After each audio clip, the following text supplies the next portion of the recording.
उपनिषद के 11वें श्लोक में अंत में उस परमेश्वर की महिमा का वर्णन किया।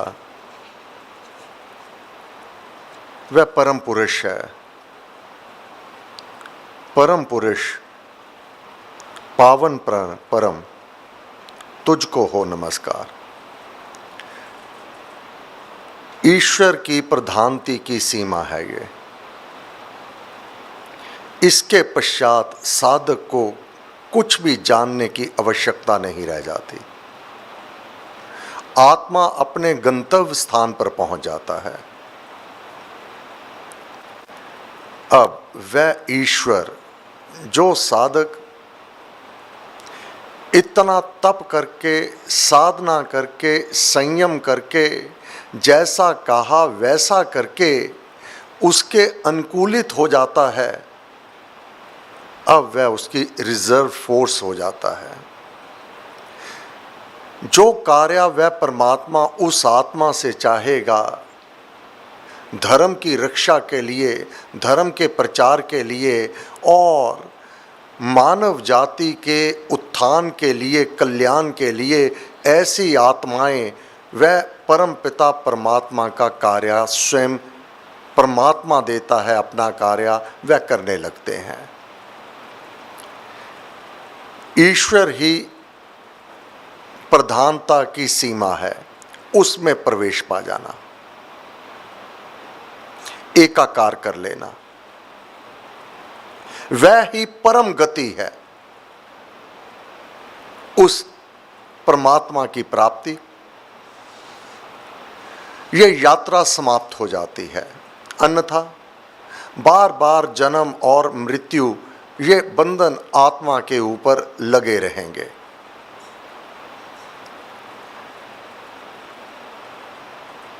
गुरु महाराज ने कहा, आत्मा इस देह में सर्वश्रेष्ठ है, क्योंकि बिना आत्मा के मन, बुद्धि, चित्त, ये कर्म इंद्रियां कोई भी कार्य नहीं कर पाती। यह सबका स्वामी है। परंतु जो आत्मा मुक्त हो गया है वह श्रेष्ठ इसलिए है कि वह अधिकारी हो गया है उस परमात्मा में विलय के लिए, उसमें प्रवेश के लिए। इसलिए मुक्त आत्मा सभी बंधनों से मुक्त, राग द्वेष से मुक्त, ईर्ष्या द्वेष से मुक्त, और उसका जिसका संबंध सीधा अपने इष्ट से, अपने गुरु से है। इसके अतिरिक्त सारी दुनिया एक पासे, मेरा राम प्यारा एक पासे, वह सर्वश्रेष्ठ आत्मा, सर्वश्रेष्ठ परम पद को प्राप्त कर लेता है, वह पुरुष। गुरु महाराज ने कहा, यहां भगवान को पुरुष कहा, यह गुरु महाराज के अपने शब्द हैं। उस श्लोक का अर्थ करते हुए कि वैवस्वत ने नचिकेता से यहाँ पर भगवान को पुरुष कहा है। हमारे साधारण भाषा में तो स्त्री अथवा पुरुष है, परंतु वैवस्वत ने जो नचिकेता को यहाँ पुरुष कहा है, पैदा करने वाला, रक्षा करने वाला, पालन करने वाला, संहार करने वाला, वह सुविशेषण दिया सच्चिदानंद स्वरूप। परमेश्वर के अनेक नाम है, वस्तु सत स्वरूप के होते नाम अनेक, परंतु वैवस्वत ने यहाँ उस पुरुष को, उस परमात्मा को सच्चिदानंद, 3 शब्द हैं ये, सत, चित, आनंद। वह सत्य है, वह शाश्वत है, जिसका और जिसमें कोई भी परिवर्तन नहीं होता, स्थायी है, स्थिर है। ऐसे स्थायी व स्थिर में प्रवेश करके आत्मा एकाकार कर लेता है, वैसा ही स्वरूप उसका हो जाता है। कर दे आप समान, जिस प्रकार गुरुदेव अपने समान कर देते हैं साधक को, उसकी साधना को, जैसी गुरुदेव की साधना होती है, वैसी ही साधना साधक से करवा करके उस परमात्मा के साथ मिलन करवा दिया करता है, और वह परमात्मा एकाकार, एक ज्योति हो जाता है उस आत्मा को लेकर के। इसलिए जिस प्रकार नदी नालों के जल समुद्र में प्रवेश करते हैं, उन नदियों की चंचलता समाप्त हो जाती है, उस समुद्र में लय हो जाती हैं, अपना रूप रंग वह सब कुछ वहां समाप्त कर देती हैं। वह गंगा, यमुना, सरस्वती इत्यादि इन नामों से नहीं जानी जाती। जब वह प्रवेश कर जाती हैं समुद्र में, तब वह एक हो जाती हैं सागर, और वह सागर भी चंचल उन नदियों के जल को लेकर नहीं उछलता, उसकी समता भंग नहीं होती। जैसा वह कार्य उसका परमात्मा की कृपा से चल रहा है, वैसा ही चलता रहता है। इसी प्रकार जब ये आत्माएं उस परमात्मा में प्रवेश कर जाती हैं, तब अपना नाम, रूप, रंग क्या किस प्रकार से कुछ भी नहीं रह जाता, वह परमात्मा का ही अंग बन जाती है, एकाकार हो जाता है। ईश्वर ही प्रधानता की सीमा है, वह ही परम गति है। उसको पहुंचकर मनुष्य का परम कल्याण होता है। सच्चिदानंद फिर सृष्टि का कर्ता, जो देवे सब जगत को, इस सृष्टि को चलाने वाला वह परम पिता परमात्मा स्वयं है। मैं हूं दास राम का प्यारे, मैं तो दास हूं, रहता हूं श्री राम सहारे। ऐसी भावना का हो जाना, अपार धन दौलत महल माड़ियां, अपार संपत्ति होते हुए भी मैं तो दास हूं, मैं तो नौकर हूं, मैं तो उसका सेवक हूं, ये मेरा कुछ भी नहीं है, ये सब मेरे राम का है। वही करता है, वही करने वाला, करन करावन आप करने वाला वह है, करवाने वाला वह है। हाँ, मेरे ऊपर उसने अपना वरद हाथ स्थापित अवश्य कर दिया है। वह स्वयं करता है, नाम शक्लो सूरत मेरे को आगे किया हुआ है। फिर सर्वशक्तिमान है, सर्व शक्तियों का स्वामी है, अद्वितीय परमेश्वर, उसके बराबर ही कोई नहीं, दूसरा कहां से होगा। ऐसे परमेश्वर की प्राप्ति की विधि क्या है? पहले तो साधक को इस ज्ञान को मंथन करना होगा, इसको भीतर तक भरना होगा। बहुत से साधक जहां तक पाठ होता है उसको समझ करके आगे चलते हैं। बहुत से साधक आगे क्या है, अर्थात कल को कौन सा पाठ होगा, वह जानने के उत्सुक स्वयं पाठ करते हैं। बहुत उत्तम है, बहुत उत्तम है। परंतु राम भक्त जो पाठ किया उसी को मथन चिंतन करने में लगा रहता है, वह आगे नहीं बढ़ता। पाठ केवल करना, जितने दिन हमें हो गए इसको समझते हुए अब तक तो 10 बार पाठ कर लिया होता, परंतु अगर अपनी आत्मा का उद्धार करना है, अगर लक्ष्य है, सबका लक्ष्य नहीं होता कि मुझे अपनी आत्मा का उद्धार करना है, सबका लक्ष्य नहीं होता। लक्ष्य निर्धारित ही नहीं करते।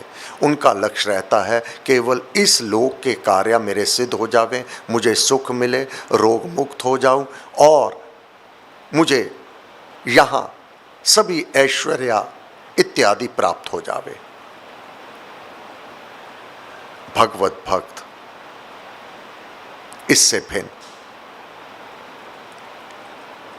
मुझे अपनी आत्मा को जहां स्थापित करना है उस धाम के मुझे दर्शन पहले करने हैं, मैं मुझसे जानना है।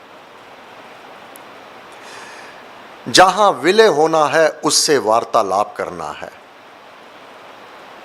वह इस प्रकार अपनी साधना में लग जाता है। लाभ जिसकी आकांक्षा नहीं करता, जिसका वह त्याग किए हुए है, जिसके लिए वह ललायत नहीं है, वह पूर्ति परम पिता परमात्मा ऐसे भक्त को अपने आप करवाता रहता है।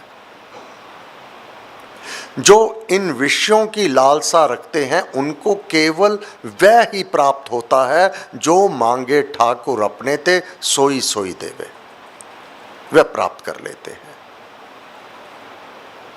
देने वाला वह परमात्मा। परंतु साधक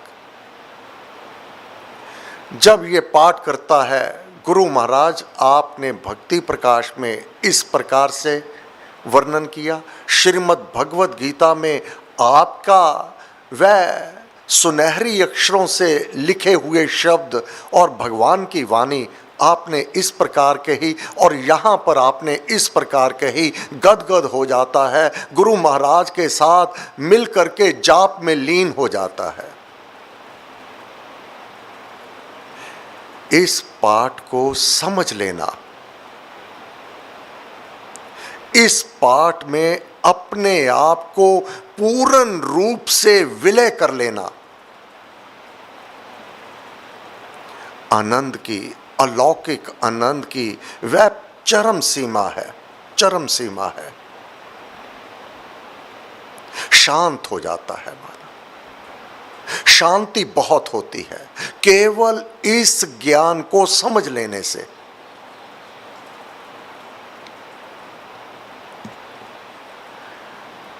अब वह गुरु महाराज वर्णन कर रहे हैं, वह सर्वशक्तिमान है,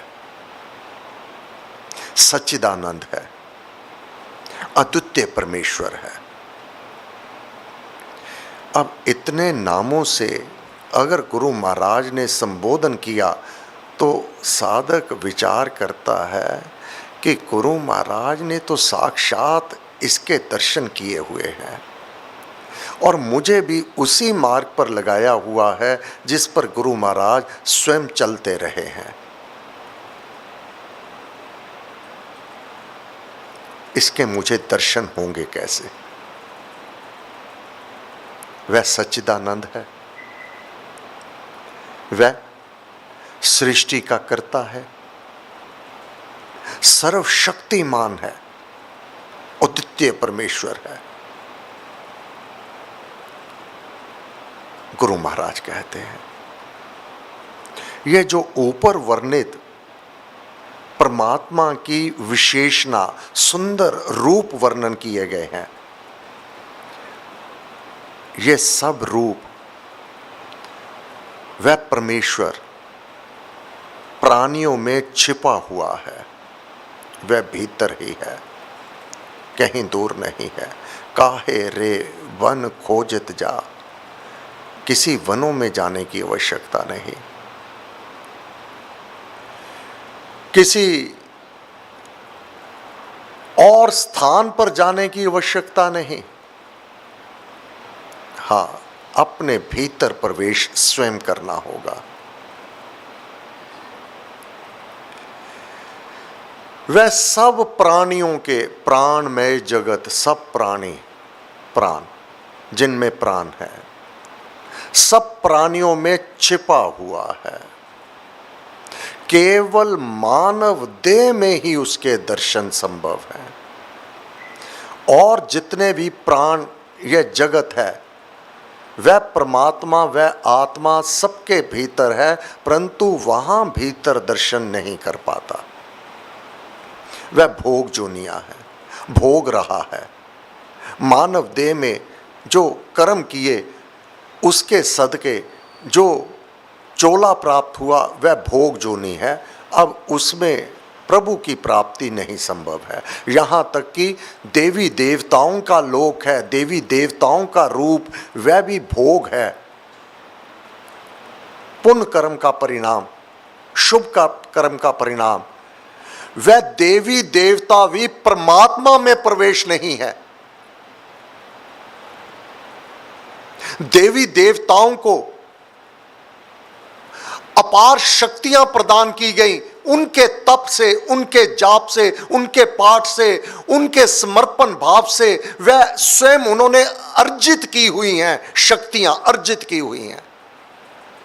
देने वाला वह परमात्मा है। देवता देवी वह भी परमात्मा में प्रवेश पाने में ललायत है। इसलिए मानव चोले की आकांक्षा करते हैं कि हम मानव चोले में चले जावें। यूं ही नहीं भगवान श्री रामचंद्र जी महाराज आए, यूं ही नहीं भगवान श्री कृष्णचंद्र जी महाराज आए, यूं ही नहीं परम पूज्य श्री स्वामी जी महाराज और 10 गुरु इस चोले में आए।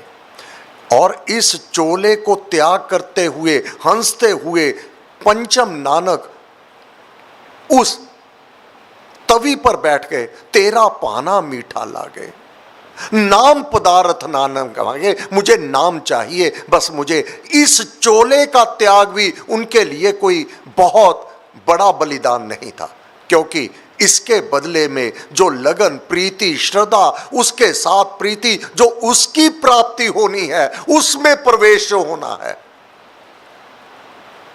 वह सर्वश्रेष्ठ है।